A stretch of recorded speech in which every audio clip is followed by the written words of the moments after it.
That's awesome. That really goes with what you were saying before about like the story. And I say this to people all the time when they're like, what's the deal with fishing? Because I have a lot of non-fishing friends. I'm like, I don't care if I catch a fish. I will walk along a river and there will be white noise in my ears and I will see things and my brain will stretch out and I'm not looking at a phone. And catching a fish is, luckily, it's really low on my list of priorities because I'm actually kind of a shitty fisherman. But the experience of it is really, really important to me. And the actual catching is not that much.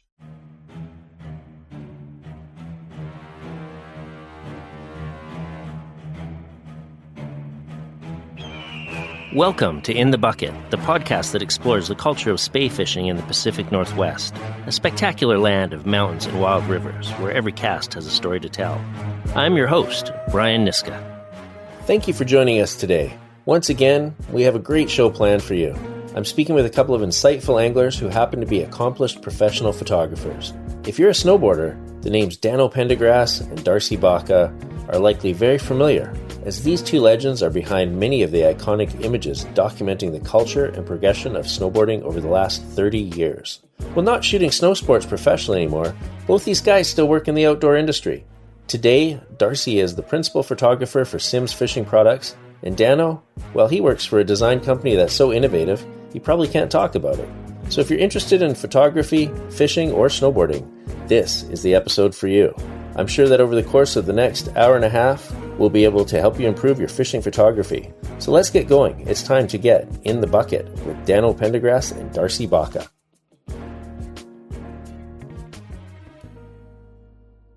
Right on. Hey, thanks for joining us today. I am sitting here with my good friends, Dano Pendygrasse and Darcy Bacha. Dano, why don't you tell our listeners a little bit about yourself?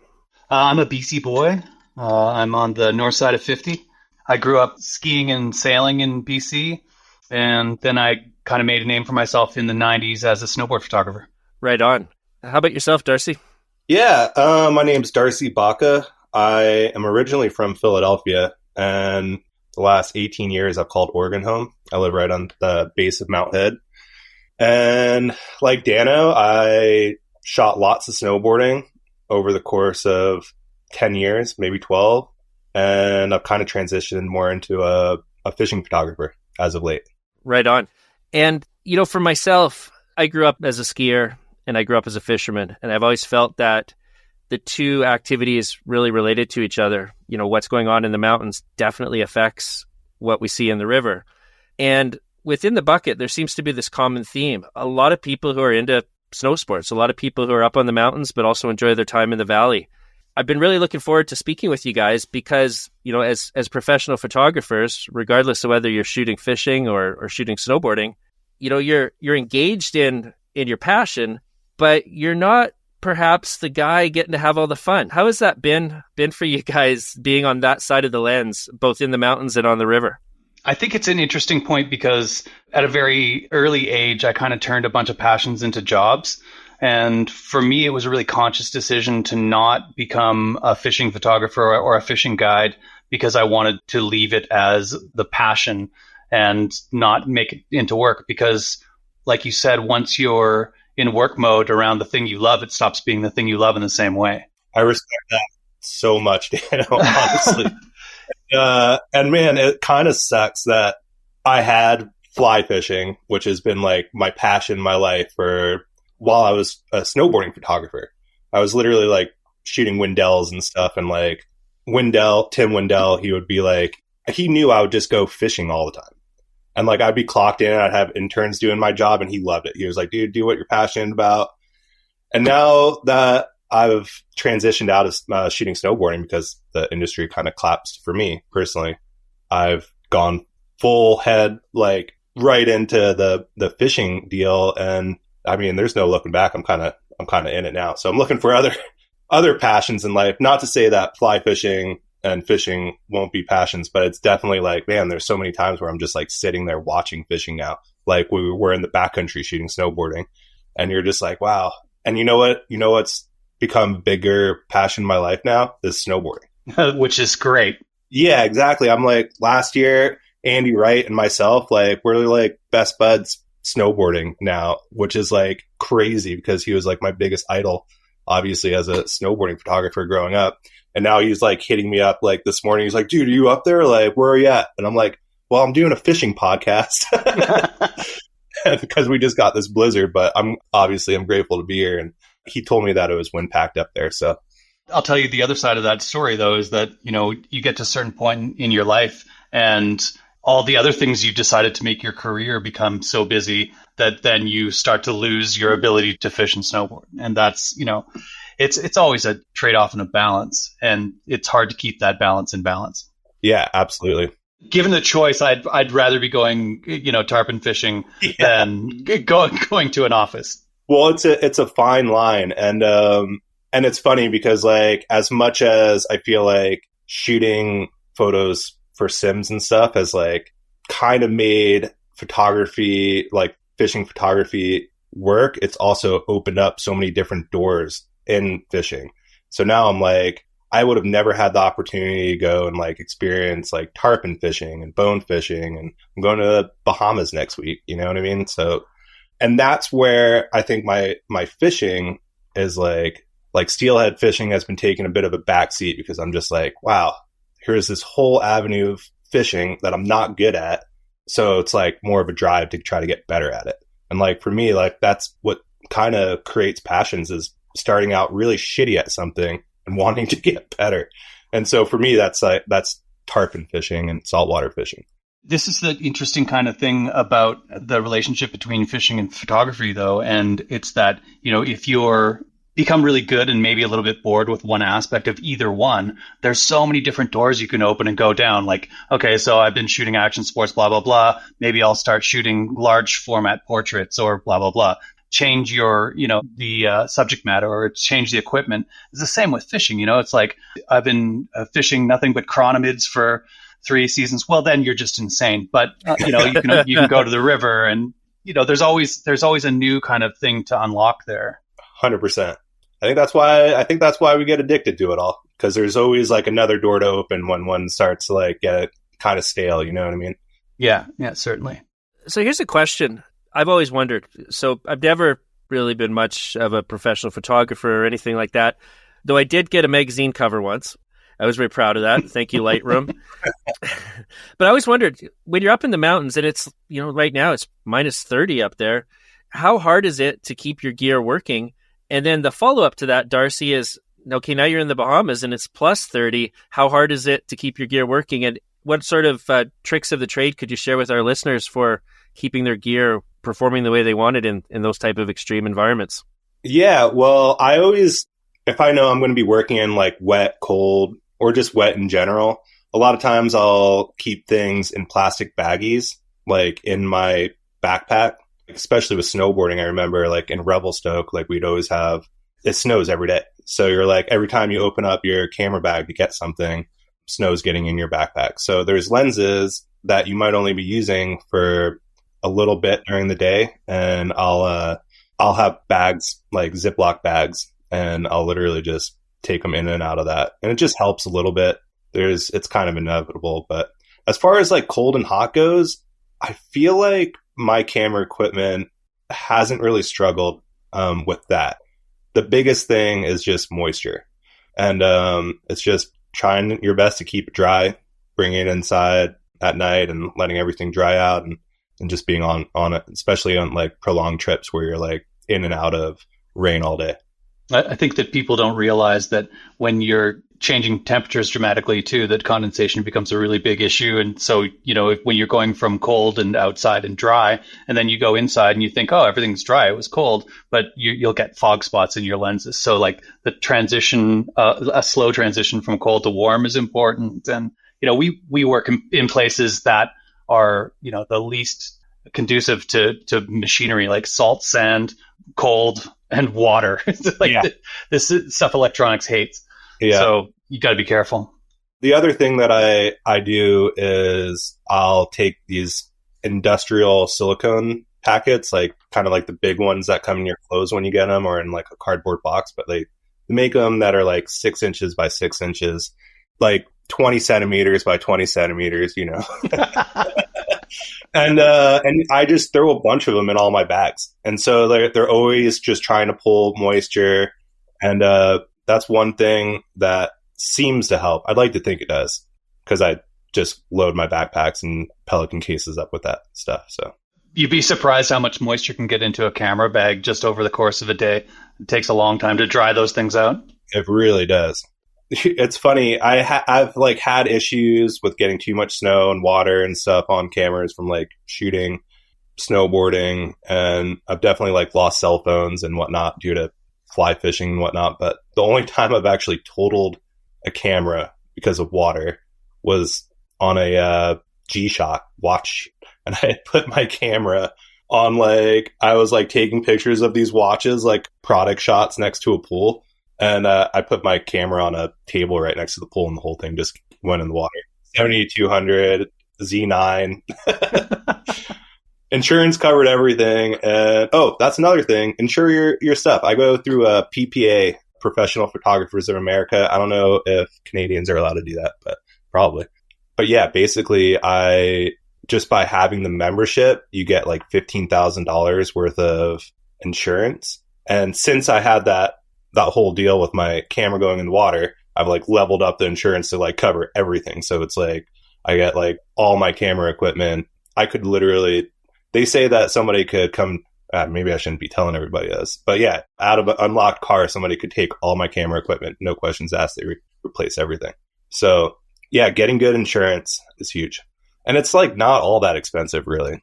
It's cost of doing business if that's your living. I mean, everybody in every industry has an insurance for something, you know?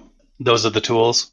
Still love them to death, but filmer for Sims, I cannot convince him to get insurance. I don't know what is going on with him. Even though he sees what I had to go through, like this whole traumatic experience, like, is insurance going to cover this water damage? Sure enough, they did. But yeah, he still doesn't have it. I don't know how to convince him otherwise. Maybe he'll listen to this podcast. Well, some people do the dollar cost average, right? They work out how much the insurance is going to cost over time. Right. And then they look at replacement cost of an entire rig and they think, is that worth it? And it can be if you get extremely lucky. But the truth is that, you know, if you have 2 claims in 2 years, the whole bet is off. You're screwed. So. And like the stuff that we do is way more accident prone than like some like school portrait photographer, you know what I mean? Right. Like I literally take my, also hopefully insurance company never hears this, I take my camera and just like hover it over the water and like depths unknown to me. Just try to get that like low down sort of close to the water perspective. So yeah. So Darcy, you're working a lot with Sims these days, aren't you? Yeah, pretty much their primary photographer. They hire out a couple other photographers for various things. I think I'm the only one with a retainer with them. And then Rex Messing, who hires me, he also shoots photos. So he'll be shooting a lot of photos during our photo shoots as well. But I'm the primary camera body. So for a lot of people listening, I mean, you guys have the cheat codes here in the sense that you've managed now multiple times to take a passion, an activity people look forward to, and essentially turn it into a job and become the guy for Sims taking photos. Obviously, you know, you have a skill set they were interested in. Is it something from snowboarding that you were able to apply to fishing? Because obviously, you know, there's a lot of fishing photos out before you started taking them.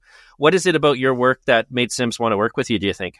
Well, I think the biggest thing was, it was actually, I think I had a kind of a pivoting point with my photography it was a pro photo showdown up in Whistler, where it like kind of made me pick out all the photos that started telling more of a story instead of just the photos that were just a really cool photo to look at.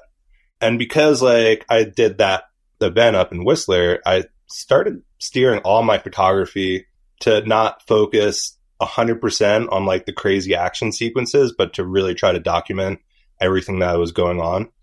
And I think I kind of just started doing that for fun, like going up to like Terrace and Smithers area and hanging out with like Eric Jackson. I would always have my camera with me and I would just be taking pictures of us up there fishing. Didn't necessarily have fish photos in it or anything, but it was just like the storytelling aspect of us up there. And I started sharing my photos from those trips with Sims, and they ended up a couple years in a row, they started buying the whole stack off of me. And I was like, whoa, this is cool. Okay, well, maybe this will turn into something. And then they started hiring me out for different photo shoots, a lot of them being like bass fishing and ice fishing and musky fishing and stuff, like things that I didn't really know about at all. But like I learned how to tell those stories. And like with shooting the fishing photos, it's like, especially for Sims, it's such, if we go to a whole photo shoot and don't get a fish the whole time, like we still have a successful shoot, because there's so much aspects to fishing that are photographic. And that's kind of how I got my start with Sims, I suppose. And Dan, your story is really, really unique because, correct me if I'm wrong, but you were there for the golden era of snowboarding when things really got going, weren't you? This is how old I am. I did the second ever Pro Photo Showdown in Whistler, and it was slides and carousels. Oh, that's so cool. Also, it was my first ever slideshow in front of about 500 people. Yeah. And I'd never done one before. There wasn't time to do a dry run. So my carousels were stacked wrong. So my first and second half of the show just kind of blended together. I had them set up chronologically, so it would be one tray then the other, but that's not how trays work. So my show is completely like intermixed back end and first end, and it didn't sync with the music anymore, and the timing went wrong. So I ended up just saying to the audience, "So, do you guys want to see some more photos?" And everyone cheered, and then I like showed the rest of my show while I just spoke about them, and then got extremely drunk that night. And over the course of the night, I had every judge come up to me and say, "Man, you really blew it, but your photos might have won." And that was super encouraging. Yeah, totally. That's rad. Were you just there like on a button, just like hit like scrolling, trying to scroll through it? Yeah. Yeah. Literally on a button. That is so fun. In my mind, I'd done the dry run with like the thing syncing up. So you lose sense of the sync as like right off the bat, you lose it. So yeah, it was a trip. And there was actually some fishing stuff in that too, but primarily snowboarding for sure. Snowboarding didn't start until 1987, 88 in Whistler, and I was here for that. So I've been around for a long time. Yeah, you know Bud Fawcett then? Not super well, but we've met a few times, and he's certainly my hero. Yeah, awesome. Yeah, we do this professional photography workshop. Wendell's. It's called something different now. Yeah. Like Zimmerman's done it before too, right?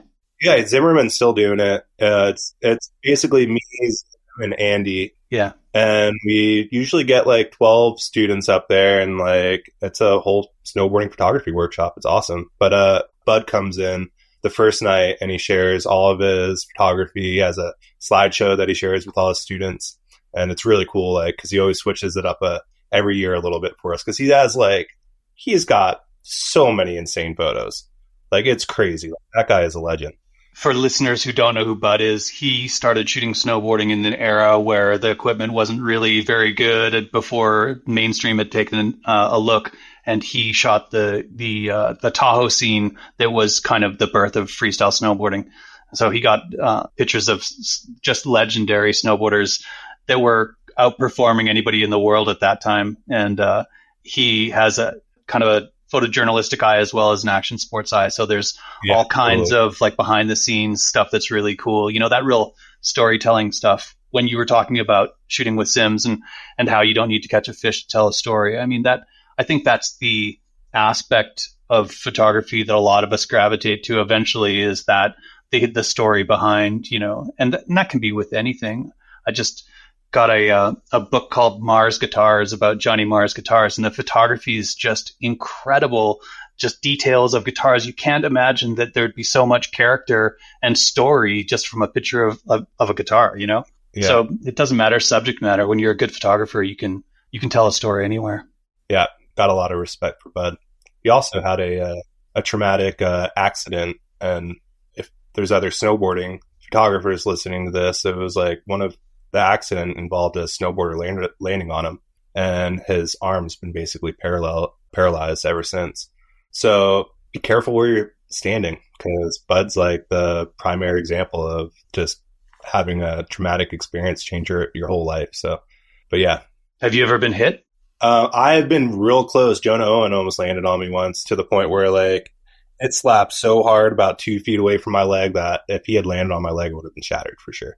Damn. And so it's, we tell all of our students that too. Like, we're like, well, see, and especially like shooting up at Mount Hood during the summer, it's such a shit show up there that people are just coming at you from all angles. And it's like, hey, the biggest part is like, let's just make sure we get nice photos, but we also get off the hill without hurting somebody or getting hurt ourselves. It's easy. Like, so many people are just hanging out on like the knuckles of jumps and stuff. Like, having that constant communication with who you're shooting is obviously really important. So that doesn't happen. Yeah, I got a flat base from Freddie Culbermatten right into a 20 mil one time and broke my nose, but that's the worst I had it. Yeah. And you can imagine, like, you probably think back to that. You're like, well, if I was standing a little bit different or like blah, blah, blah, like. And it's that, it was a pipe shoot. So I'd had shot that angle enough times to go like, oh, he's going to land there. I'm going to be here. But he came out, and that happens, Yeah, 100%. Well, we have kind of Eric Jackson in common. I started shooting with him in the early 2000s.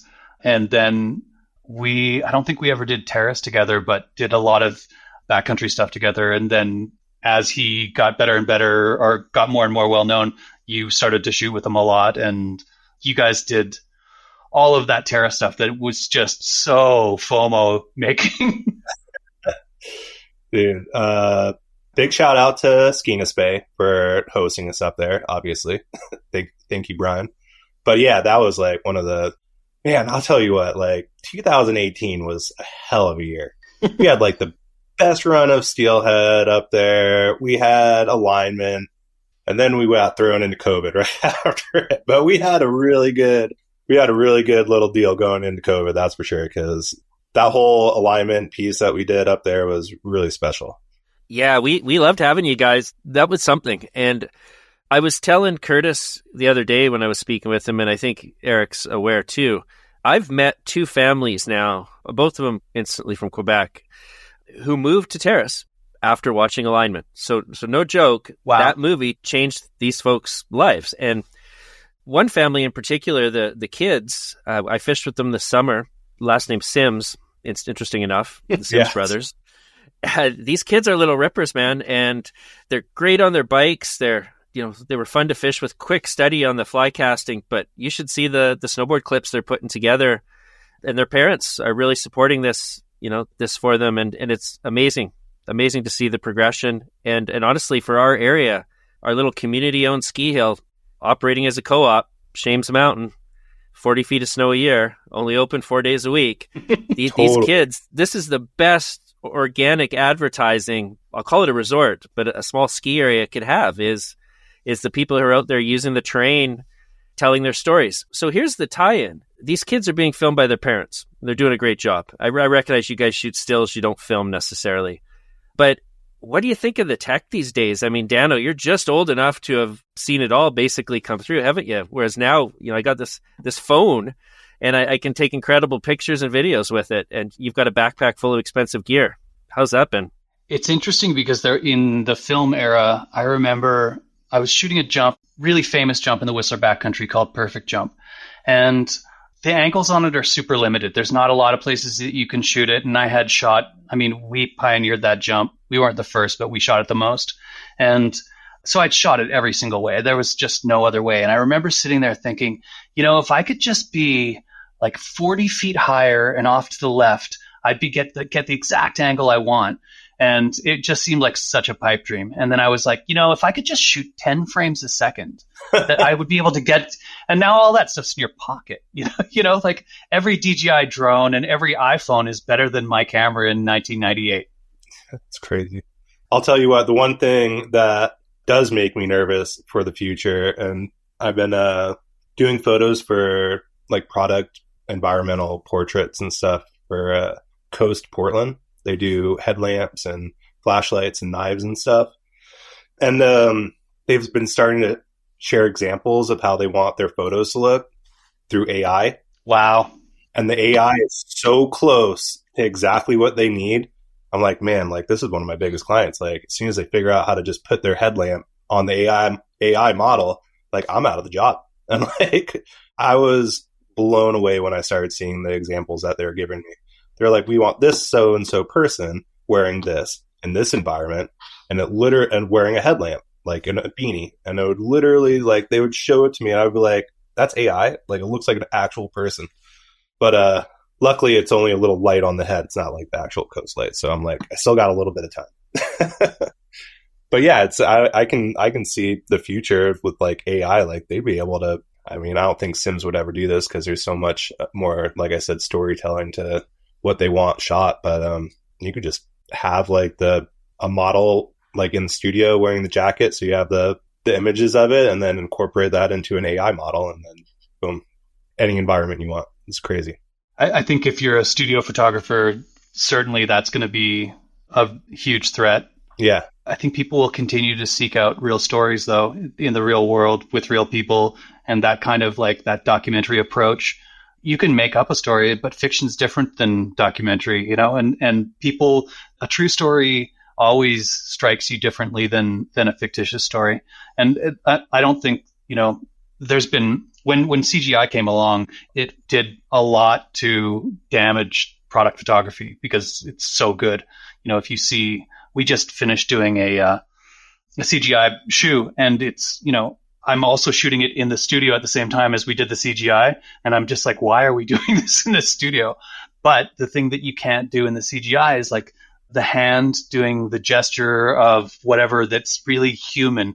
And we have a really good kind of bullshit detector to be able to see when that's not real. And so, you know, it's the first thing, and obviously we're going to progress past this really quickly with AI, but it had a really hard time with eyes and hands. You know, the initial images, it was really tough to get round pupils and the eyes that look the same and all that, which that's early stage stuff. But I think that it's not so much the technology as the consumers. The consumers will demand true stories. Yeah, I think you're right. And it's just like you were saying, like with true stories, it's like real people. Like people want to relate to people, and if it's somebody that can't relate to because it's some AI generated deal, like there's obviously going to be that purpose where there's that studio sort of aspect where people won't care. But like a lot of people are going to be like, we want to see Eric Jackson, we want to see his face. That's right. And yeah, that's where I think we're still safe with our jobs for a little bit longer. Certainly.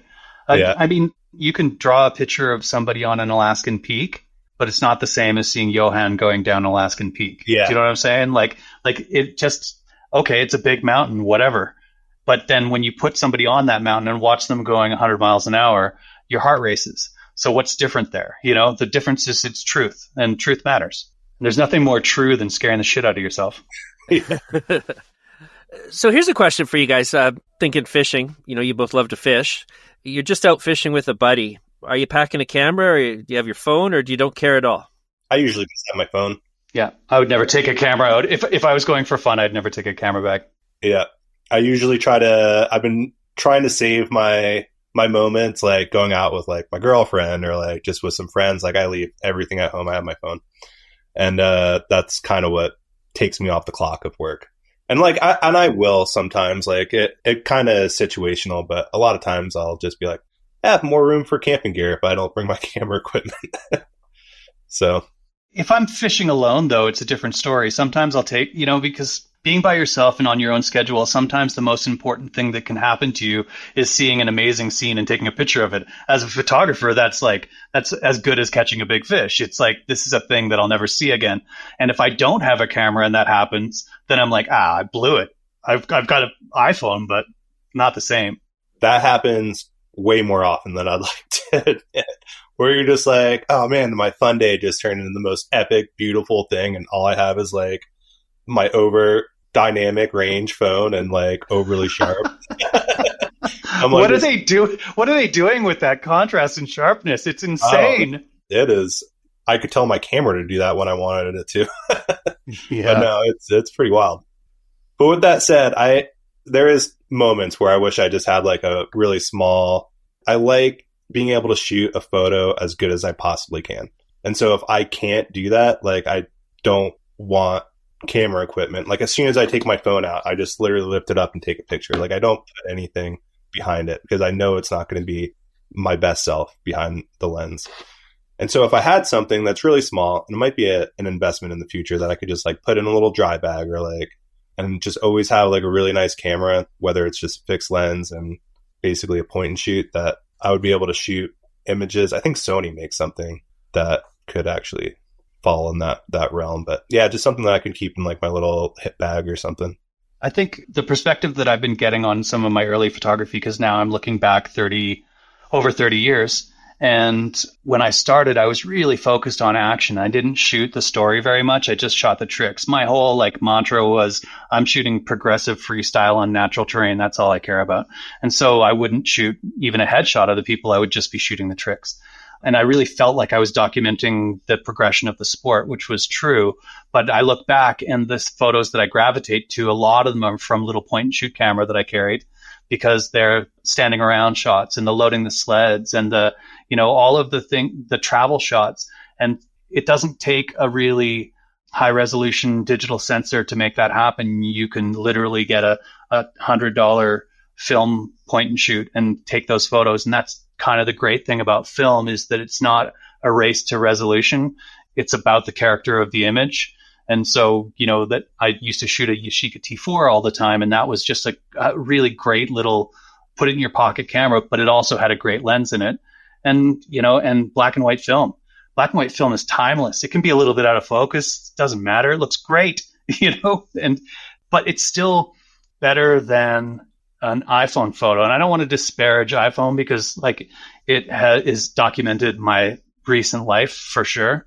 But there's something about it that it's trying too hard to make professional photos almost. And the character of an image that sticks with you is that weird device at the time. I'm starting to like early stage 2 megapixel photos that I took, because they have now a character, although those cameras were terrible. But, but yeah, something small in your pocket that's not a phone, it's just one more thing.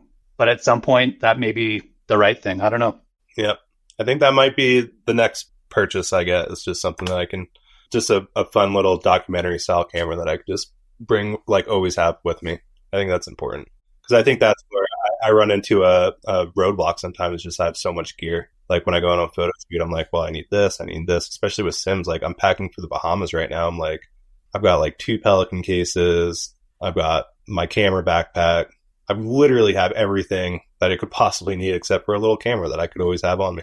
But that's the one thing that happened with iPhone, is that we just we gave up with that piece, because it's like, oh, I got this. Yeah. But it's not the same. You actually consider, when you pull out a camera that's, for a certain thing, you consider your photos more. And that's, when we were talking before the show about like something that you can do to make your photos better.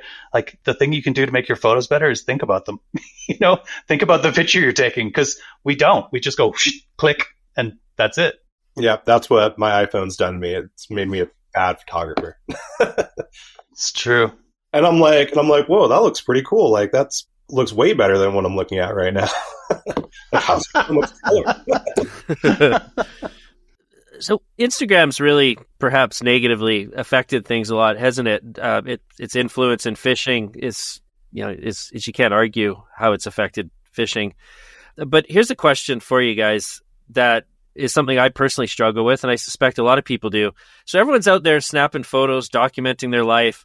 All this stuff goes up to a cloud somewhere, essentially probably never a lot of it to be reviewed again. As a professional, Darcy, how do you stay organized with all the images that you're taking?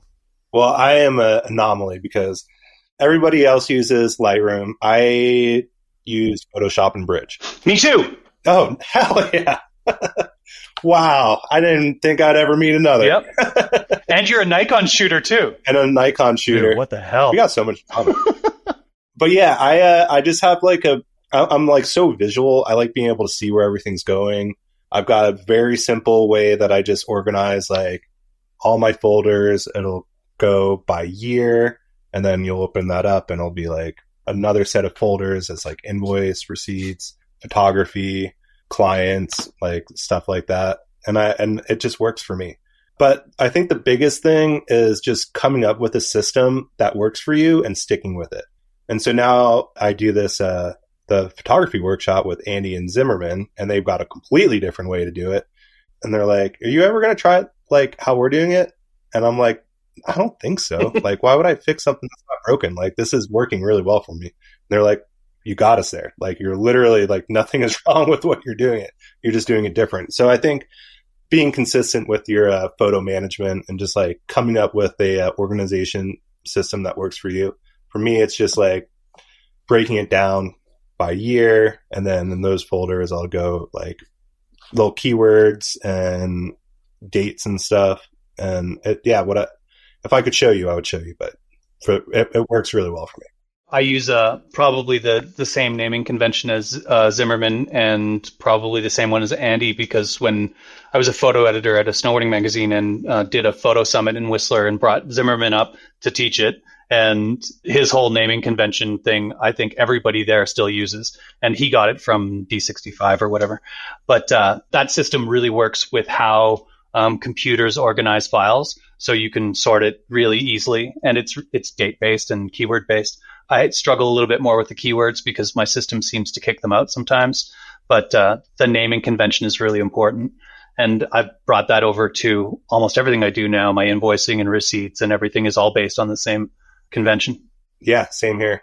But yeah, Zimmerman's a wizard at it. Wizard. Like, it's crazy. So he's taught some classes up there in Whistler. Is that what you're saying? I did like a photographer summit where we all got together and just sort of had meals and talked turkey and did a bunch of seminars, and he did the file seminar. And it was early days, like 2006, early days, and everyone was trying to understand how to deal with this new onslaught of files that they had to deal with. And so that system that he taught I still use it for everything today. You ought to come down to the photo workshop on Mount Hood and hang out for a couple of days. I absolutely would. I've never been invited. Oh, man. Consider this a formal invitation. You're invited. I would love to. You got to come down. And I learn something new from Zimmerman every year because he just is just nerding out on that. And he brings something new every year that I'm like, whoa, that's a really cool technique to edit some more. Like, I had no idea you could do that. It's an interesting thing with editing. It's like there's a constant the gains from what Adobe's doing, and they're making things better all the time. So there are files that in 2006 I thought were gone forever and useless, and then over time Adobe has gotten so good at editing things that I've saved files or I've revisited things that I thought were gone. And you can't sleep on that technology. It's really evolving all the time. But yeah, that Zimmerman has always been a wizard. So here's a question for you guys. You know, as a lot of people listening might know, I spent over a decade in Whistler, 12 years, if I remember correctly, and had a fly fishing school in a little shop there specializing in spay fishing. And obviously Whistler's a ski town, snowboard town to you guys. I noticed a huge number of people who were, as I said at the start of our show, who were interested in skiing and snowboarding, who wanted to take up fly fishing. And you guys, you know a ton of snowboard pros. I bet you between the two of you probably know everyone there is. Is this something that's always been that way, or is this a trend? Is this something that's developing over time where these snow athletes are interested in fishing as they get older? Well, I just think that, like, especially in a place like Whistler and like where I live and up in Terrace too, there's always a lot of downtime between being able to go up and shoot and snowboard. And especially if you're like traveling and making your way through like the Whistler area, you're either going out and partying up there and you're making good use out of your time and like going and exploring the river. And because you can't go up and shoot and snowboard every day there. Like, it's a lot of times it's not even worth it, but you want to be ready for those days that are going to be really good. And yeah, I think for a lot of us, like when we go and we're traveling to the Pacific Northwest and Whistler and Terrace, is like having like that other thing to be able to go out and do while you're waiting for the weather. Because a lot of times when the weather's not great for snowboarding, it's really good for fishing and vice versa. For me, it started out as just an off-season thing. So, I started out, the season would end and I could kind of beat the freshet and get into the rivers a little bit, and then they would blow out and I'd be on the glacier, but the glacier, you can only shoot so much. And then the Southern Hemisphere wouldn't start cranking until later. And there was a period in there. And I literally would have a month at a time where I was like, now what am I going to do?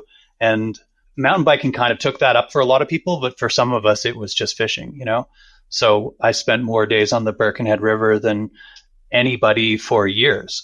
And I basically was getting paid for a snowboard life, but living a fish life, you know? And the economics of things changed. It's not as free as it was then.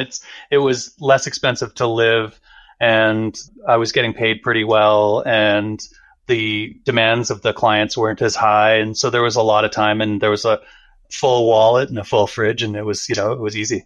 Yeah. When I was, before I started working with Sims and getting all these jobs for Coast Portland, I was basically just shooting snowboarding, and I wasn't making a whole lot of money doing it. I was like right on the cusp of being too late to the party, but, I would be making just enough, and then I would be having all fall to kind of be able to do whatever I want with. So like that freedom was huge for me. And so that's when I started. Me and Eric, we actually met in Pemberton, and we kind of were like the first evening that we met each other, we're like, dude, I've been like really thinking about going up and like trying to figure out steelhead fishing up on the Skeena and like its tributaries. And we're like, we just got to go up there and do it. And so like literally our second time meeting ever was I picked him up in Bellingham with my Subaru and a little trailer, my snowmobile trailer, because I was just towing my my snowmobile with the Subaru at the time.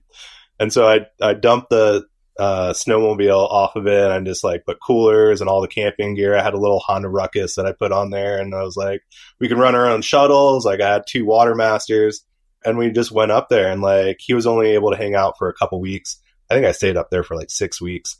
And for like probably 5 or 6 years after that first time, like me and Eric just made it a point every fall to just drop everything we had going on, which wasn't a lot because we were dirtbag snowboarders and fly fishermen, and that was our time of year that we could do whatever we wanted with. And I would just go up, and Brian would always like have a place for us to stay and like, take showers if we needed to. And yeah, and but for the most part, we were just like living off the grid, and yeah, it was really cool. And now it's funny because now that I'm working for a fishing company, turns out I'm working all fall. So, yeah. And that's kind of what's, I think, brought me to like try getting super into duck hunting. Like I never really thought of myself like at going down that sort of rabbit hole myself, but like I recently just looking for more activities to do, and like this, and now my window of freedom is kind of very late, like fall, early winter, and into January, where I don't have a whole lot going on, and I'm like, oh, here's a whole thing I can get obsessed with. That, and it's been duck hunting, and I'm horrible at it. I'm not good at it at all, but like I think that's why it's so fun for me, because it's so much more. It's like a lot to learn, and it's a lot that I know that there's a very limited amount of time every year you can do it. So I'm like, well, maybe this passion's going to last for a little while, or for a really long time. That is, just because I think that it's going to stay fresh for a while. And it's like that, and like tarpon fishing, like it's such a unobtainable thing for me that I can only do it a couple times a year.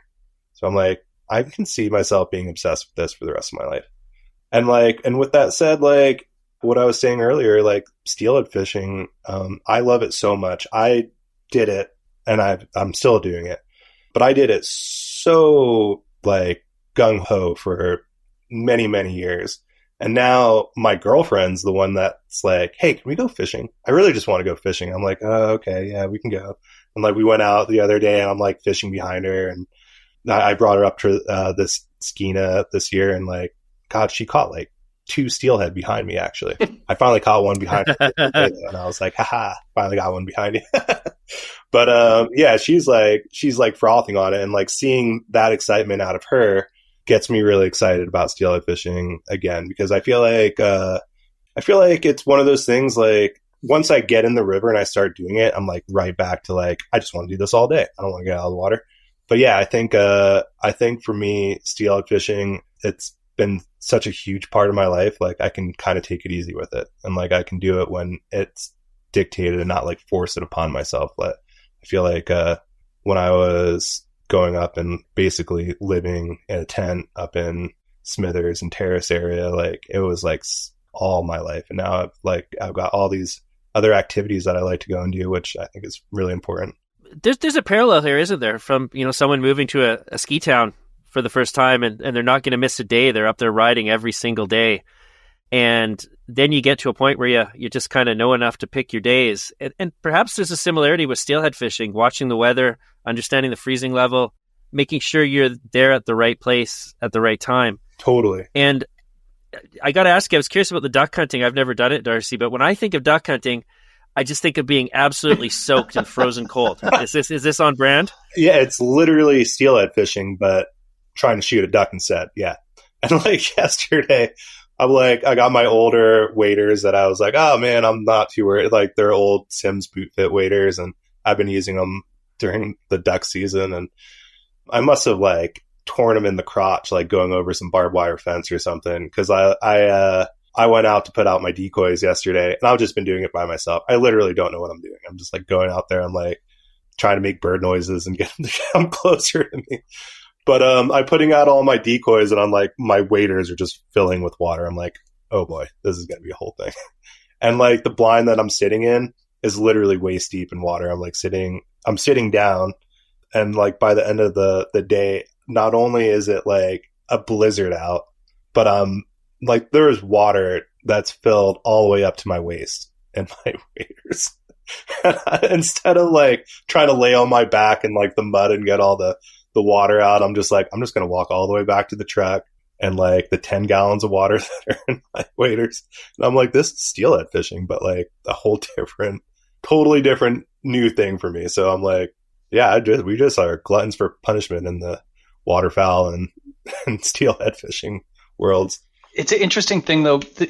Brian, you make a point that, when you get good enough at something that you can pick your days and, fish smarter or hunt smarter or and not spend the wrong days out there. But when I look back at my experiences, I think that many of my favorite ones are the days when I just didn't know what the hell I was doing. I was there on the wrong day and something amazing happened. Or maybe there weren't supposed to be fish that day and there were, and then you've learned something that nobody else knows. So that picking the days there's something to be said for being the keener who's out there all the time. That's how you really grind out that knowledge, Yep. And it stinks when you become a weekend warrior. Let me tell you. Dano, I know you've been back and forth. You spent a tremendous amount of time in Whistler, and then you also did a stint in the city, right downtown. Where's home today? Whistler, back in black. I moved back up almost 2 years ago now. I'm working in Squamish, and so I commute 3 days a week and work from home 2 days a week, and I am a weekend warrior. So that's one of the crazy things is now I have all these passions, and I have to figure out how I can fit them into 2 days a week. It's difficult. And actually, it's an argument for fishing because there are fewer people on the river than there are on the mountain. And knowledge on the river takes you a lot further than knowledge on the mountain these days because everybody knows everything up there. How many years were you out of Whistler for? Oh, a lot. I left in 2005 and moved to California to be a photo editor of a snowboard magazine, and then moved back to Vancouver in 2008. And then I was just back up here 2 years ago. So I was gone for not a decade, but almost. I got to ask, so I left Whistler in 2012, I think. And, a question I often ask people, I remember asking Feet this in particular, when was peak Whistler? And you get some different answers. Right. And for some people, peak Whistler's right now. I think that's for very few people.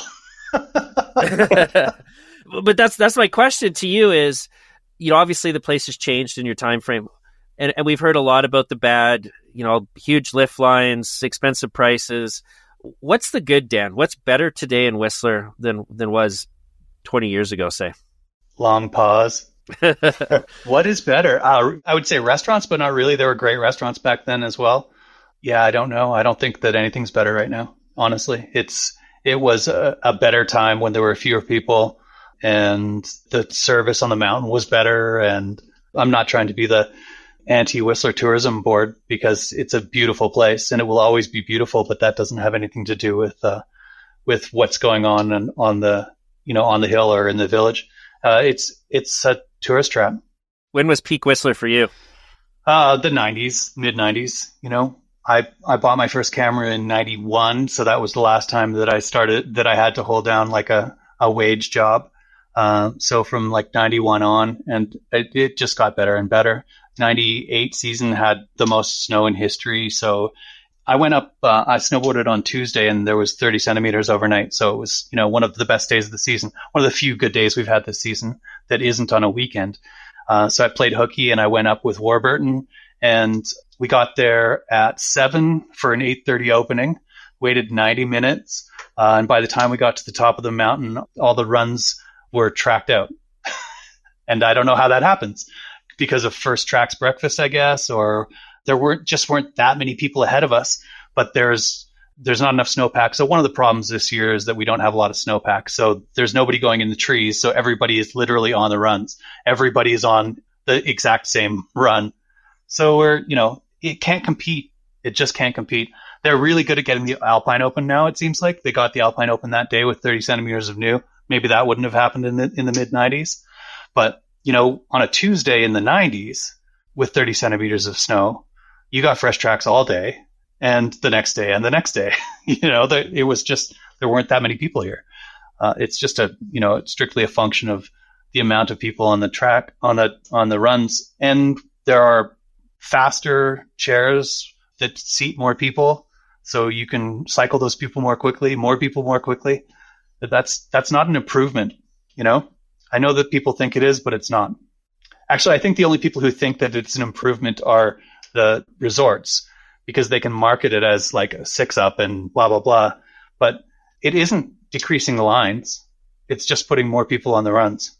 Yeah, we just got our first 6-up at Meadows. And it's like, it took until 2 p.m. the other day to get it moving. We're like, what is going on? Everyone's waiting in line. We're like, man, like that 4-pack was so nice. Like they were able to get it at least open by 10. And like here we are, it's 2 p.m. and they can't even get, like, they got 2 feet of snow on the mountain. I know it was like a lot, but I was like, this is crazy. I don't know if the machines the lifts are more complicated, mechanically complicated, but there seems like they're down way more often. So there is a nice amount of people that there's enough people to make something awesome, but not too many to make it crowded. And that was the 90s for sure. Yeah. Time to start split boarding and getting back into snowmobile. Yes. Whistler these days is you got better snowmobiles. And I was like, the problem with that is everybody's got better snowmobiles. Now everybody's going out. Yeah. We started doing snowboarding in the backcountry on sleds in 95 and 96. And we had seasons where we would come across, a couple of people a year. There was nobody back there. So yeah, that by the time I stopped doing that, it was already too crowded for me. All of the places that are easy to go get done really quickly, but even the kind of like obscure spots get skied out. So bizarre. You still have a snowmobile? No, my last one got stolen and I decided not to replace it. Nice. Yeah. I'm like waiting for mine to get stolen. It's such a love-hate. Yeah. Get your insurance. It's such a love-hate thing with sleds though. It's like it facilitated so many good times, but they're loud and stinky, and my hearing's probably worse than it used to be because I had a stinger and, Yeah. Mine hasn't been used in the last year and a half. Tried to use it last year, and like the spark plug had gone out on it. It made a mile down the trail, and it's like a 2017. I'm like, here we go. I'm going to go snowmobiling. And I'm getting towed out by my friends. I'm like, oh God. I was like, maybe it's the hero of this thing. That's one of the things that I think that it's real common between the kind of snowboarding and fishing we do versus some people. Some people are happy to just go to the resort, or they're happy to go to a put and take lake or something. But the kind of snowboarding I did was never complacent. We did a lot of searching, a lot of exploration, went to places for the first time. People had never been there. And in fishing, I can't say that I did that the same amount, but I had the same kind of idea. And I never really grabbed somebody and said, hey, show me. I always went out and said, I'm going to find it, So even if people had been to runs for years, it was new to me and nobody taught me that. So it was a discovery, and that feeling of discovery is really special. It is. I think that's why I'm liking the duck hunting a lot, because I'm not asking for handouts at all. I'm like, literally, I'm doing it. I've got one of my best friends in Bend, and we started getting into fly fishing at the same time. And we got brought out with another mutual friend last year, like the last week of duck season. And we both like went out and did it. I think we both shot one duck. We both missed probably like 20. And we're like, man, like that was so fun. Like we got to figure out how to do that without our other friends so we can like, and so we're like calling each other, like trying to go, he's over in Bend, so he's a couple hours away, and like he's trying to pick apart all like the public land that you can go and hunt there. And I'm doing the same thing here. And we're just kind of doing it together, but like also separate. Like we're both doing it on our own and trying to combine our knowledge together. And I'm like, man, like this is so fun. Like I have no idea what I'm doing. I'm going to go here. I don't even know if I can go hunting here. I got my Onyx. I'm like, yeah, that's the best. Hopefully there's birds. Yeah. So it's I think it's like that discovery, and yeah. And every once in a while you have one of those like turn a corner, see a thing, and you're shocked to your core because it's so incredible. And if you're with a guide or, you know, there's something, it's not as pure, you know, there's something really pure about having that experience by yourself or with a friend and discovering it.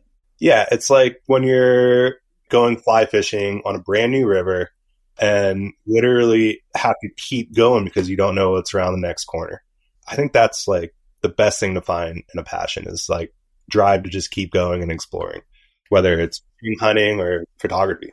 I have a fishing buddy and he was like, hey, let's go fish this lake. There's a river connecting it to another lake. And I think we can find a way to float like from one to the other. And he's like, I know the lake's got good fish. I don't know what's in the river. I think there's a waterfall up there, blah, blah, blah. So we spent a few days, and that exploration was one of my favorite things ever. We skidded down this cliff onto this tiny little creek with beautiful little pocket water and started chucking dries, and every single cast of trout came. And as we walked up, there's this giant, beautiful, like cinematic waterfall. And it was like, that's a moment that, you know, that's with me forever. That kind of sense of discovery and perfect fishing and with a friend, and nobody said, hey, this is where to go.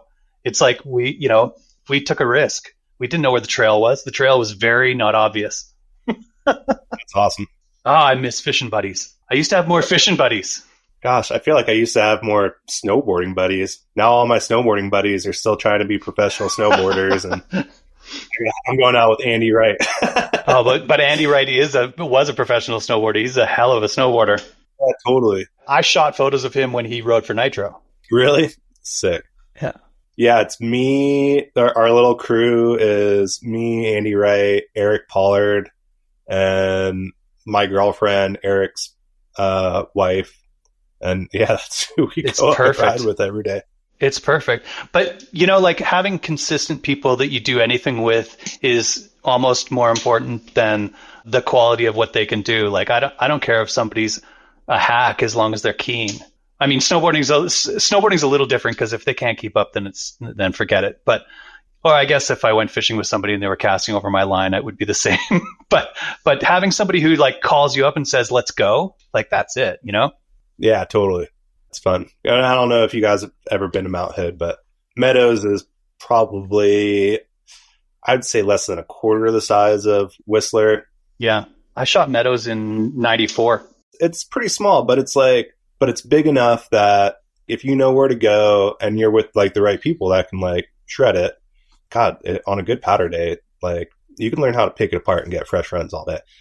And that's been fun, like getting back to my roots at Mount Hood Meadows that I completely lost track of when I was like shooting snowboarding all the time. And it was cool.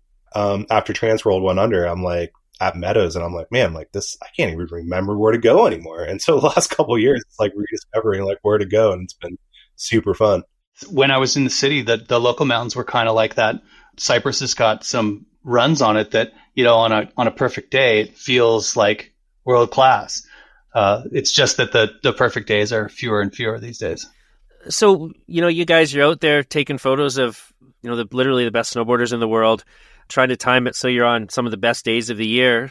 And there you are with your camera. You're not really snowboarding. I mean, if you're snowboarding, you got a pack on to get to your spot. How mentally, how much of a challenge was it to forego these opportunities yourself of being able to, you know, to ride in these conditions? The question is, And there's a commonality here with guiding.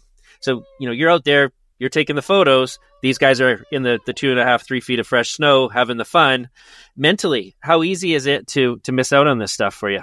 I think that you kind of have a trade-off where you start to, first of all, when you're in small groups like that, it's a team effort, and so their wins are your wins too. So on one hand, if it's somebody turning down a big face, then you're like, holy crap, I wish I could have done that. But if somebody's doing a switchback side 9, I wasn't doing that anyways.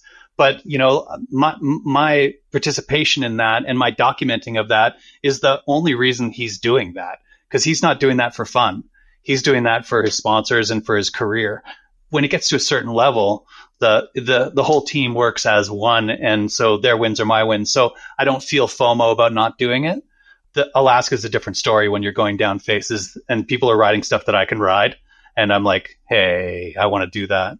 And every once in a while, we were in Skagway with Standard Films, and I was shooting with Slasnik and Kevin Jones and Johan, and we were doing a free run, and we went to a peak that nobody had ridden.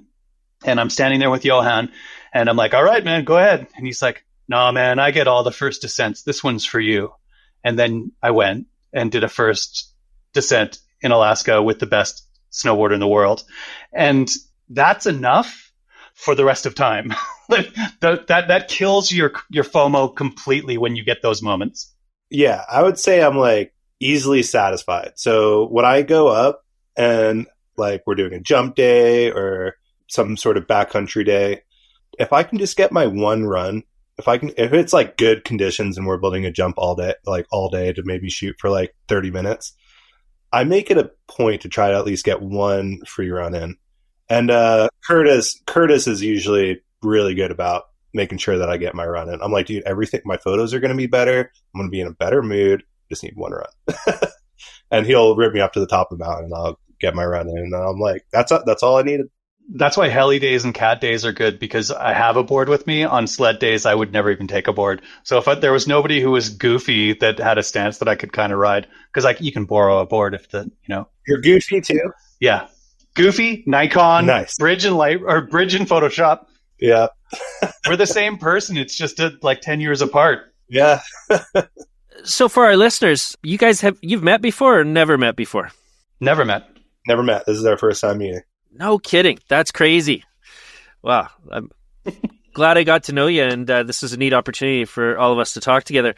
I do have a few more questions if you guys are keen to keep going for a little bit. Sure. Right on. So once again, that last thing we talked about, this idea of, as a professional photographer, documenting people having all this fun, whether it's on the river or on the mountains, and yourself, getting your one run in or recognizing that you're part of a team, so something bigger. This is exactly the same as being a good fishing guide. A bad fishing guide grabs his rod and jumps in the water and starts fishing. That's not a good fishing guide. A good fishing guide, he brings a rod in case the client needs to borrow his or hers, but it's not about his fishing. They're fishing through the client. And you can tell right away if someone's going to be a good fishing guide, if they can take their own personal desire of not missing out and set that aside and be happy to fish through the person. It's almost the highest level of fishing, because at the risk of sounding a little bit conceited, generally speaking, the clients aren't going to fish as good as I would, right? So they're not casting as well, they're not presenting the fly as well, but I can affect them by putting some effort in. And then when they have success, that's our success. And I imagine for you guys as photographers, when you get that great shot and the person jumped just the way you wanted them to, even if you couldn't do it yourself, Dano, it's got to feel fantastic, isn't it? And if you get it on the cover of a magazine, well, hey, there you go. Yeah.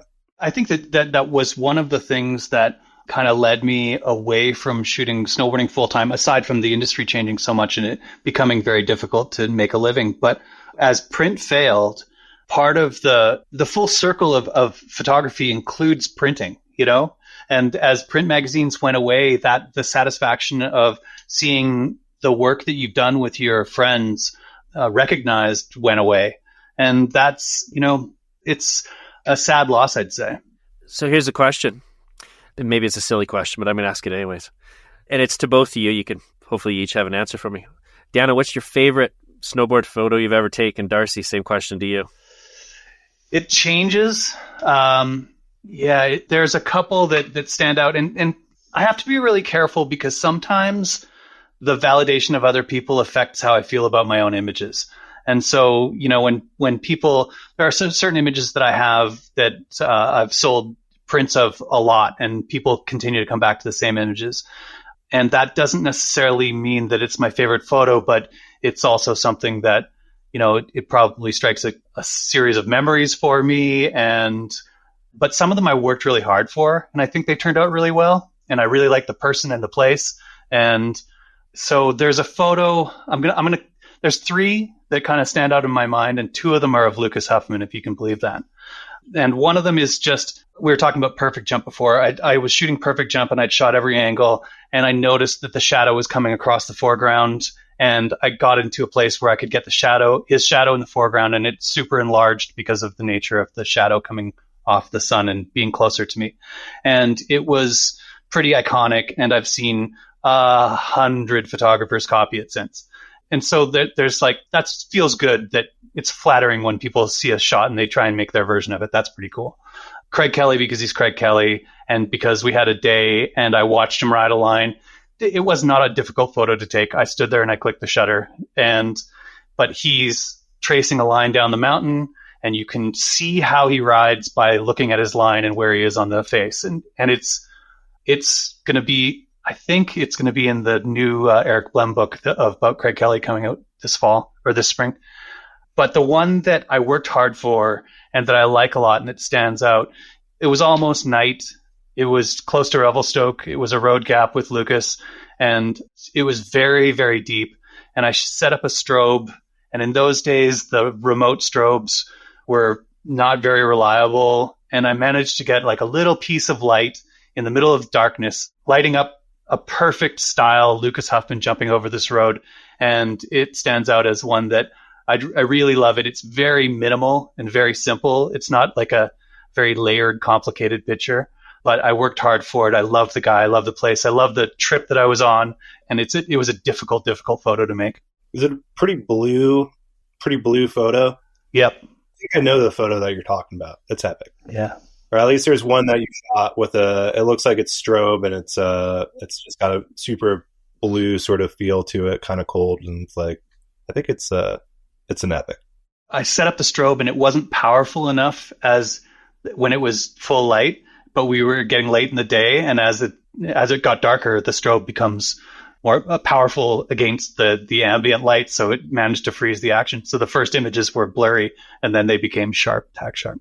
I wanted to mention, Dano, that photo of Craig Kelly is actually my favorite photo I've ever seen of yours. And what I love about it is you talked about storytelling. To me, that photo tells a story, and that story is entirely in his line, his route to the mountain, how he played with the edge there. Yeah, it's a great shot. Yeah, and people when we discuss that photo, lots of times people will be like, I would have gone down here. So they place themselves in the image as well. So it becomes, a bigger story. And I love that. This is, I don't know if you can see that. That's it. Is that the one? Yeah. Yeah, that's the one that I was trying to describe. That's on all time. Yeah. One of the coolest photos. Yeah, so sick. Sunpack 120J, just a bare bulb flash. That's perfect. Yeah. 4 AA battery flash. Yeah. Well, I guess I got a couple favorites, but I think the one that comes to mind is this photo of Kazu that I shot on Mount Hood. And I think it's one of my favorite photos for a couple of reasons. I think it was so cool that somebody like Kazu would come basically to Oregon to shoot with me and to be on Mount Hood and do one of the Mount Hood jumps. And we went to this area. You got to go all the way to the very top of Palmer, and then you traverse out to this area called Paradise Park, and it's just crazy wind lips everywhere, and it felt like it's a little different every year. And we're looking at this one big, I guess, wind lip, you would call it. I guess I'll just have to show you the photo somehow, but we ended up building a quarter pipe on it, and we worked on it all day, and we're all right, well, let's just go. We'll come back and shoot it tomorrow. We've already done enough work. And it was me, Kazu, his friends. We had Helgeson out there and like Kevin Backstrom and like that whole crew was also out there helping us. And Kazi was like, well, let me just try to hit it once. And he goes up and he does like a little error and he falls. And the sun is about to go behind like the horizon. And he's like, I'm going to go one more time, one more. And he goes up and we're literally like on the brink of not having any sun. It's like sunset. And I'm like, let's just like, he didn't go very big last time, but like Kazi goes huge. So I'm like, all right, let's make sure I zoom out enough in case he goes like some biblical height. And he does like one of the most insane back 180 Japans I've ever seen done. And it's like, and everything about the photo is perfect. There's no strobes. It's completely organic. Like, and like Dano, like I used to just try to light up everything. And I was like, I'm not going to bring my strobes out. Like we get to shoot this evening. It's going to be just all natural light. So he does this, he stomps it, he rides out and he takes one look at the photo and he's like, I'm done. I don't need to hit it anymore. He never hit it again after that. The whole next day, he just watched the whole session. I sent it to Hamilton at Transworld, the photo, and literally Nick was like, yeah, that's one of the last covers of Transworld right there. And it was the second to last cover of Transworld, which was awesome. So one with the sea of clouds? Yeah. Oh, I love that photo. Yeah. Everything about that, like the trust that Kazu had in me to make that whole sort of trip happen. And we ended up getting that photo. It's just so crazy. Like when we spent all day trying to make a jump and he literally hits it 1.5 times basically. And like, that was all I needed. He was like, that was the shot I needed. I'm done. The crew hit it all the next day too. And we hit it into sunset the next day. Couldn't top that photo. I think just the landing was so raw and like everything about it was just like, and the sea of clouds was so cool. There's another photo I shot in Whistler of Rasman. I think it's Man-Boy Gap. I think that's what they call it. It's like a really sick jump. And it was just, I don't think it kind of goes, I don't think everybody really would consider it like one of their favorite photos of mine. But like when I see it, I was like, man, like it's a black and white photo. It's Rasman's doing like a back 7 over the gap, which is like one of the coolest tricks you can photograph. And the light was coming in like so crazy that I was making like perfect layers throughout the whole frame of the photo. And like compositionally, it's like perfect and beautiful. I'm like, every time I see it, it makes me feel good. So that's one of my other favorite photos. Okay, so then the follow-up question to that is, what's your favorite fishing photo? That's a good question, Brian. And I know I have you know what? I got one. There's this photo I shot at Steamboat Creek, which is a tributary of the North Umpqua. And it's this, basically the whole creek runs way too warm. And there's this one little feeder creek that flows into it that puts cold water out. And hundreds and hundreds of steelhead will just hang out right in this one little area. And it's called the Big Bend Pool or Dynamite Hole. People used to throw sticks of dynamite and blow up all the fish like back in the day there. It's horrible.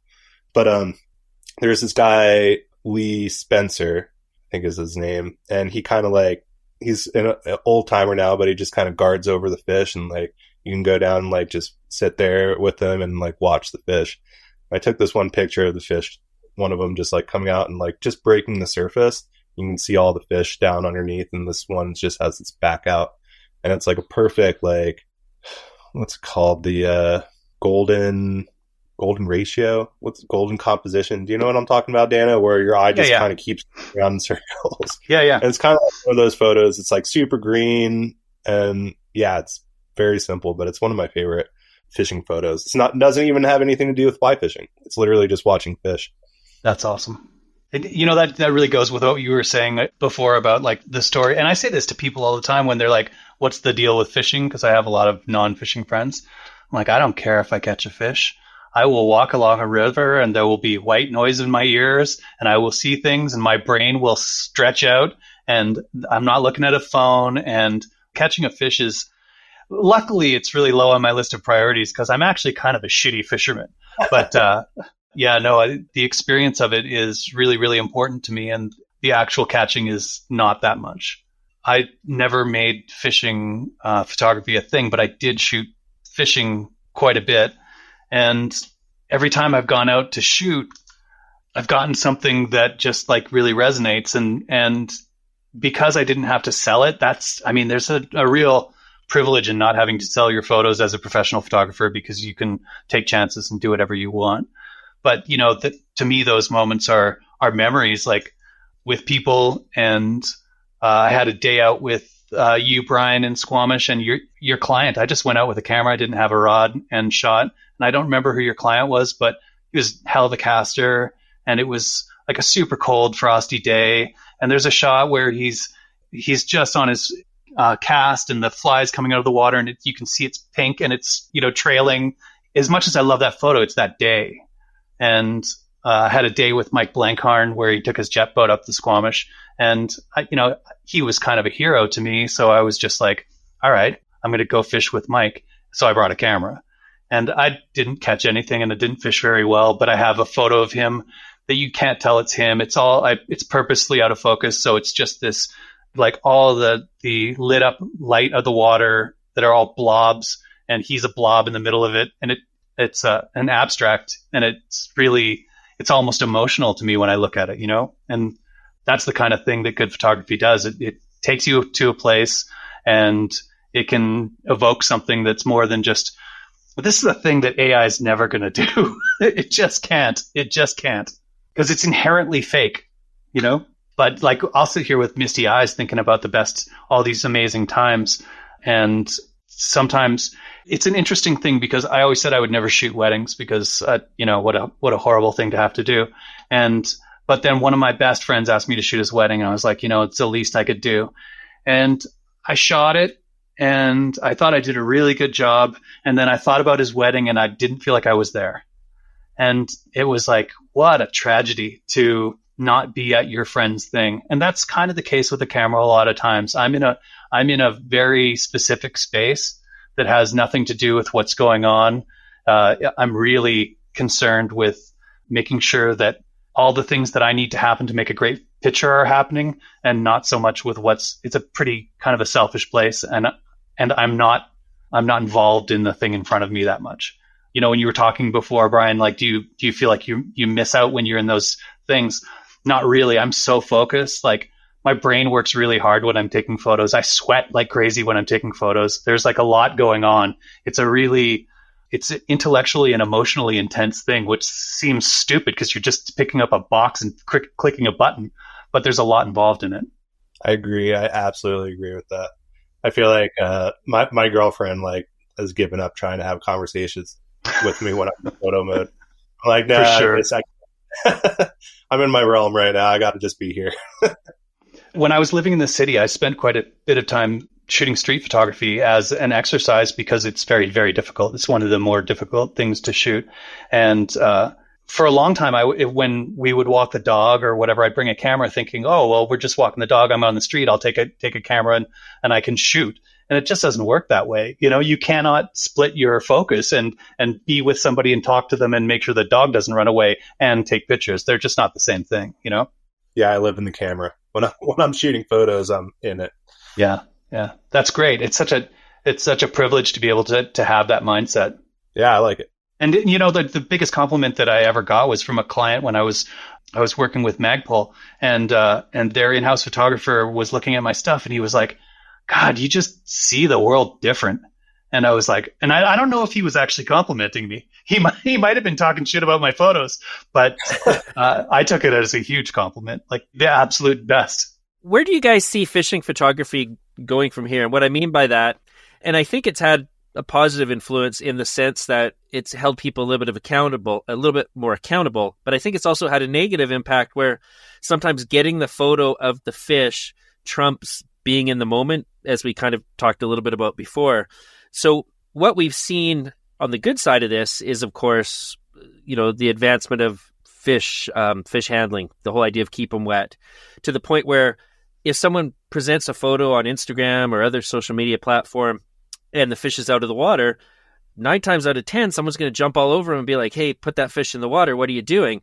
So because of that, I think it's had an influence on the younger generation of angler in particular, who is really these days generally pretty good about keeping fish in the water.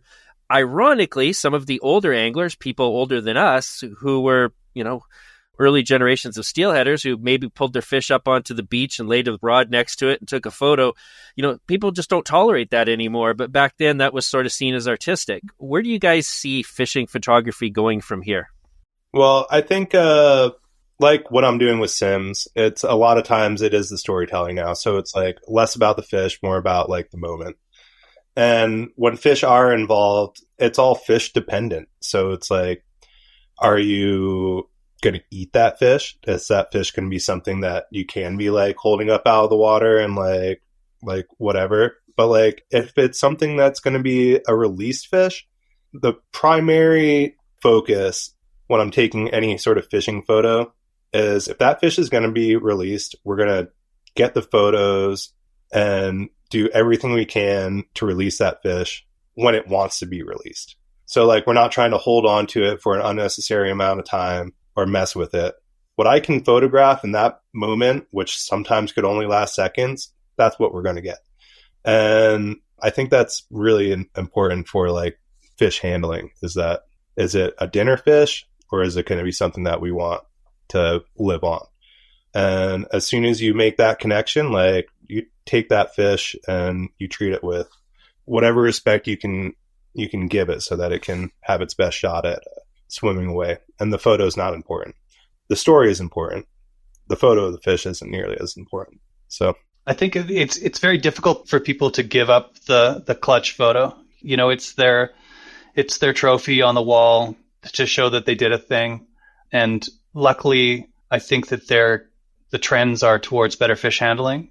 And one of the things with the advance of cameras is that there's less chance of people screwing up the photo, so having to hold the fish longer. And so, people can quickly and effectively get the picture that they want the first time without having to screw around.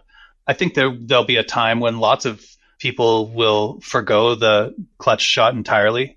Maybe just get the natural release in the process. To me, it's way more interesting to see somebody's whole process of actually getting in the net, out the net without actually holding it up. Why? That's a false moment. The real moment is how they actually go through that process. So as a documentarian, which I essentially am, I want to see that more than I want to see them holding the fish up. But the best that we can do to put the least amount of stress on, this dwindling resource or potentially dwindling resource, it's really important to do that. But no one's ever going to stop clutching a fish, and there's always going to be somebody who does it in a way that other people think is wrong. And I mean, you work really hard to catch that fish sometimes. It's nice to have that memory, so I get it. Sure. And it is really nice, like you were saying, like iPhones, like I'll like be holding a fish and somebody will be like, all right, I got it. I'm like, I just got it in my hands. They're like, yeah, I took 30 photos already. I'm like, oh God, okay, cool. Awesome. Yeah. What a great feeling to know that it's gotten and before you even had to think about it. Yeah, exactly. And I think I don't know if you want to jump into that question, Brian, about just kind of tips about shooting fish photos. But I guess like one of the things that I would say, like if you're new to it and you just want like a sort of a tip to try to get that really nice photo of a fish, is you don't need to make eye contact with the camera. Like you're holding the fish, you have them in the water, like be with the fish. Like you don't need to be like, as soon as you start looking at the camera, it takes focus off that fish and puts it on yourself. So like I always tell people to just like look at the fish. And the other big thing, which is hard, and like obviously it's not always possible, especially if you're trying to handle the fish really well, but watch your shadow if it's sunny out. Like there's so many times, and I'll do the same thing. I'll like be like, all right, I'm going to take this picture, and I'm like, and there's my whole shadow just blocking all the fish right now.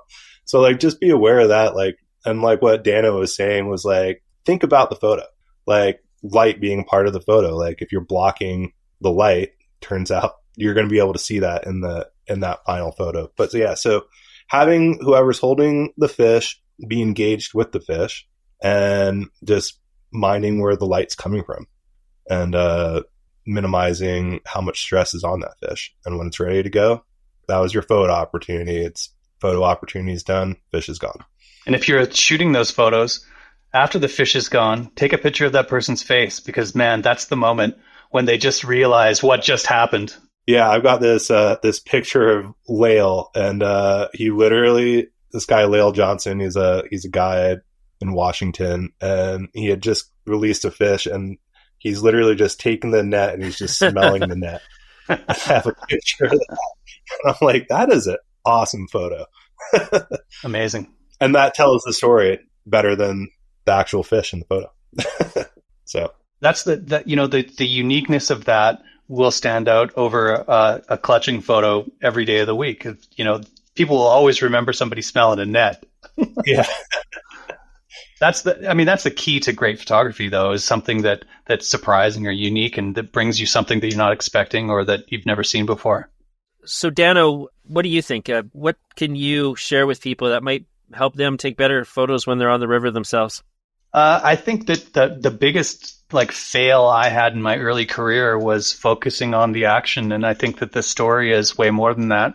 So, take a look around and take more pictures of things that aren't just a guy casting or a fish. The things that you'll remember are the light through the trees. The things you'll remember is how that group of leaves is swirling around in the pool. The things that you'll remember is just a piece of water that just looks so juicy. And fishermen know that feeling when you look at something, you're like, God, that's fishy. That you can photograph that. You don't have to keep that one to yourself. Those are great memories. Take more pictures than just the fishing. Yeah, totally. It's like that epic fish photo is like that Kazu cover photo. It is like the backbone of the moment. But there's so much that goes into either side of that, like the smelling the net or the sun coming through the trees and stuff. I think that's the big thing. And I think just like you, Dano, I did the same thing. I was so obsessed when I was starting my photographic career to get the coolest snowboarding photo that I would forget about all the moments in between. And I think the same thing can get lost in fishing, and you're just trying to get you just want that awesome 30-inch brown trout photo lifted 5 feet out of the water. No, you want all the moments in between that. And I think that's the direction that I see fishing photography going to. So that's good. There's only so many fish that can get caught and be photographed. But there's endless adventures. When you're driving along in a place that you haven't been before and you see some sort of fish sticker on a sign and you're like, oh, they're here. Take that picture. That's a really interesting picture. In the fall, after our salmon runs are all done and it gets cold, there's always little jawbones of chum all over the place with their little dog teeth. And one day I took a picture of one that was just completely covered in rime frost. And that's the fishiest photo I've ever taken. It has nothing to do with actually fishing. It's just that moment where fishermen are walking along and they see that and they're like, oh, that's a thing that speaks to me. It's other stuff. I think storytelling is a common theme in our discussion. It wasn't anything we planned on, but it's just kind of the way it's gone. And I think you're right. A great photo will evoke some type of emotion. So when you said that, Dano, I could picture that because I've been out on the river at that time of year and I've seen those jawbones looking like that. And now it reminds me of what it feels like to be, seeing your breath and the cold air at that time of year. And it takes you back. So guys, it's been a real pleasure speaking with you. Before I let you go, and hopefully we'll do this again. And certainly Darcy, I've got to get all over EJack here to come and do a talk with me about alignment. Yeah, and Curtis, let's get the three amigos in that one. Yeah, I think that would be special. And Dano, would love to have you back sometime too. Hopefully this in the bucket thing is something that keeps going for years and years for us. So if folks want to connect with either of you guys, Dano, do you have a website? Do you have an Instagram these days? How do people find you? Yeah, I don't post very much on Instagram. It's every once in a while I'll throw up an old snowboarding photo. It's Dano Pendygrasse, all one word. I'm not that much on social media, but you can find images at danopendygrasse.com. Since I became a real job haver, I feel kind of fortunate. Part of the thing about social media is that it's an obligation when you're a freelancer. You have to promote yourself. And I was early to that train, and I really, really burnt out on it. So I'm happy to not do nearly as much of it anymore. But yeah, I'll put some stories in the Instagram stories when cool things are happening. Yeah, and I'm kind of the same way. Bacha Photo is my Instagram account, and I don't post on it all that often, but when I'm on trips and stuff, I like to add to the stories and whatnot. And every once in a while, I'll throw out some nice new photos. So that's definitely a good way to follow me. And I've got a website also, bacha.photo. I think it's still working. It's been a little while since I updated it, but it's a good way to like check out some of my photography. But I think like anything current just gets thrown up on Instagram. That's probably about 2% of all the photography. So much of my photography just ends up on client hard drives and never gets to see the light of day. Oh, it's tragic. Tragic. It really is. It's kind of just the world we live in. But doing better about using all my photos because I get on them. It's an argument for having a print show. And, one of the great things about the Ski and Snowboard Fest back in the day and the Pro Photo Showdown was it was this chance to see all of these photographers' best work. And, we don't have that same kind of outlet anymore. But, Brian, maybe you should just have like a gallery show in Terrace once a year. Yeah. Well, you guys probably have heard of Cast and Blast. That was an event we used to do in Squamish. And certainly there was a slideshow component and a filmmaker component to that. And to be honest, I modeled the thing in a lot of ways after the Ski and Snowboard Fest because I'd seen that be successful in Whistler. And I thought that something similar was missing in the fishing space. But with all that being said, for me personally, you're right. It's when you're on the river fishing, it's nice to not have your phone with you. And for me personally, the fishing experiences that I recall the most usually aren't fish I've landed. It's fish I've lost. That's certainly one. But it's sometimes, like you guys said earlier, it's the people you're with. And a frequent fishing partner, that's a real neat relationship because so much of the day you're within sight of each other, but you're not communicating. And certainly pre-cell phone, you just, he's over there, you're over here. That's just the way it is. And I imagine, Darcy, with your new passion of duck hunting, it's got to be something similar too, because you guys are laying low and not trying to yell at each other. Yeah, exactly. And then sometimes it's all about just being by yourself and like being in the moment. So it's either being with your buddy and just hanging out in the blind, just making small talk, chit chatting, or just hanging out by yourself. And it's the same with fly fishing. Like I like being with my buddy or my girlfriend, or I like just being by myself sometimes.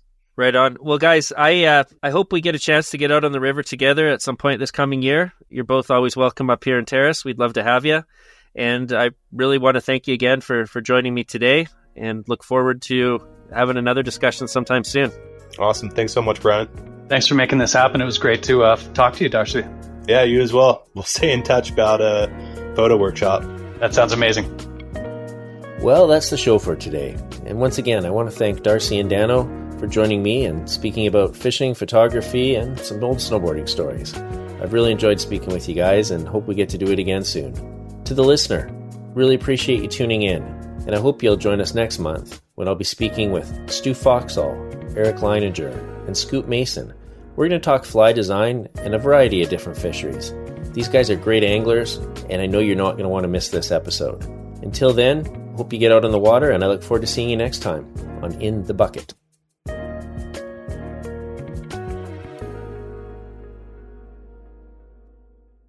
Hey fish fans, it's Brian Niska here. Just want to remind you that you can find all episodes of In the Bucket online at inthebucketpodcast.com.